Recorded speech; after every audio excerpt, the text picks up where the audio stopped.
So without further ado, please help us welcome our CEO, Rabbi Akiva Rutenberg.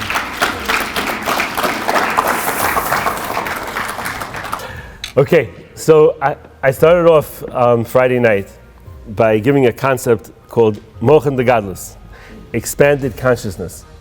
And we talked about the idea that something that I've become more aware of and I'm learning about, the idea of expanding our consciousness, the idea of allowing ourselves to reach bigger and higher than we ever thought possible. And I talked about how being by the ocean is an opportunity for that.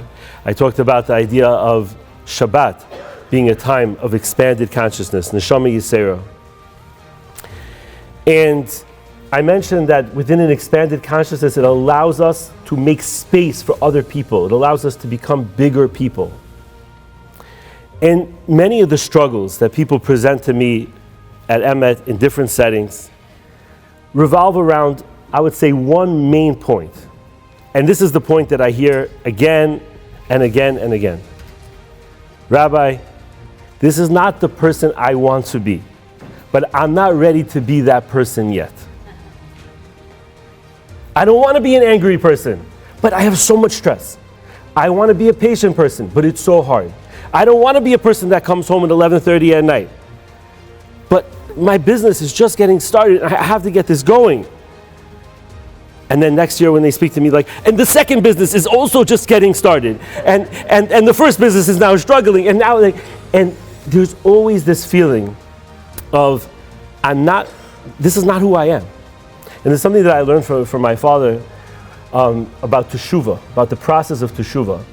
Because the concept of teshuvah in some ways doesn't really make sense. We go through Rosh Hashanah, Yom Kippur, we feel this inspiration on Rosh Hashanah and Yom Kippur, but then what? We go back into our regular life. So what's the point?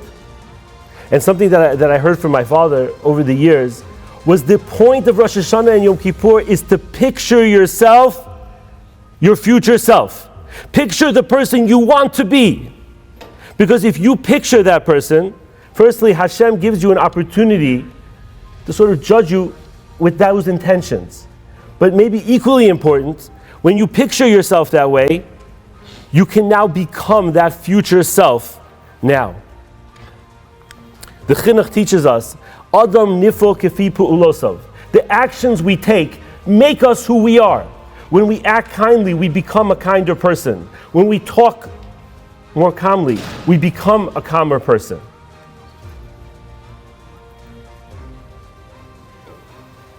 How do we become our future self now?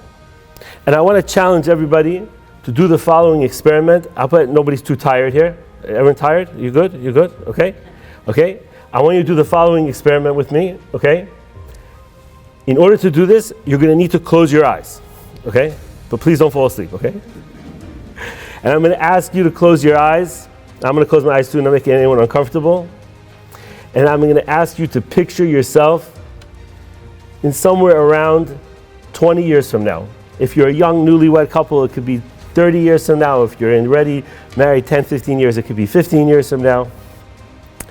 And I want you to picture that your kids have moved out of the house and they have their families of their own. And you're coming to visit your kids for Shabbat. Yeah, everyone's with me? Take a deep breath. Breathe in. And I want you to knock on the door. And as you enter the house, I want you to smell the foods. It's Erev Shabbat. And I want you to smell the foods. And I want you to picture the scene in front of you. And I want you to picture your son or your son-in-law or your daughter. How are they talking to their kids?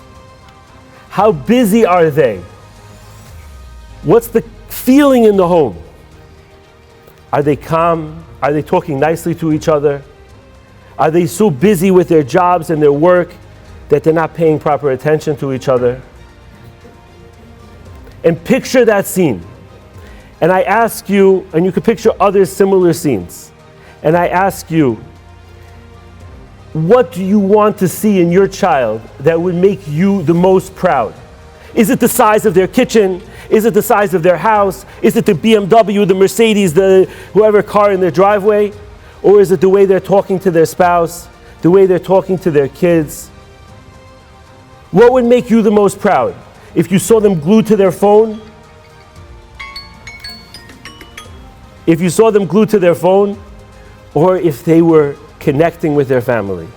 And I challenge each and every one of you and myself to make your future self now.